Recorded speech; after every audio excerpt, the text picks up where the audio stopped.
আবাসিক এলাকা এবং ঘনবসতি এলাকা, অনেক মানুষ চাকরি করতে। রাজেন্দ্রপুর এই এরিয়াটা অত্যন্ত গুরুত্বপূর্ণ একটা এরিয়া। এখানে বাংলাদেশের অত্যন্ত গুরুত্বপূর্ণ একটা ক্যান্টনমেন্ট। এখানে অনেক লোক যাতায়াত করে। এই গাড়িটা এখানে থামানো সময়ের দাবি এবং মানব কল্যাণের জন্য খুবই উপকারী। এটার জন্য এই মানুষগুলো কিন্তু মানববন্ধন করছে। এখন আমাদের দাবিটা তো অযৌক্তিক না।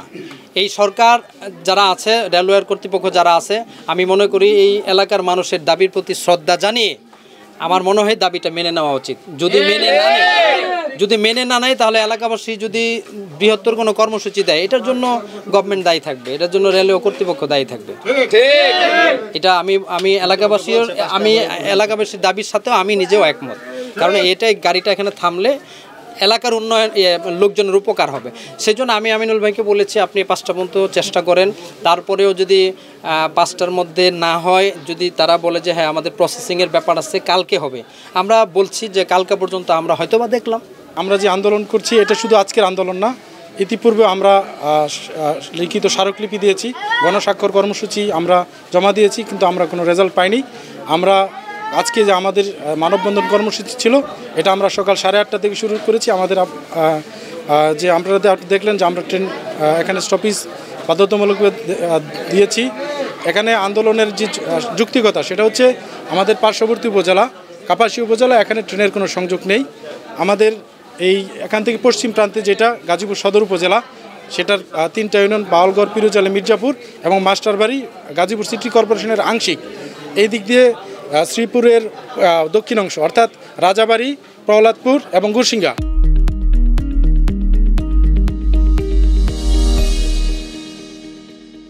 এই যে বিশাল একটা অঞ্চল, এই অঞ্চলের মানুষ, এটাই হচ্ছে তাদের ট্রেনের যাতায়াতের সর্বোত্তম পথ। আমাদের এই দিক দিয়ে জামালপুর কমিউটার, দেওয়ানগঞ্জ কমিউটার, মহুয়া কমিউটার ট্রেনগুলি যাতায়াত করে, কিন্তু জামালপুর কমিউটার, দেওয়ানগঞ্জ কমিউটার এই দুটো কোনো স্টপেজ আমাদের এখানে নাই। আর মহুয়া যে কমিউটার ট্রেনটা ওইটা আপে আছে কিন্তু ডাউনে নেই।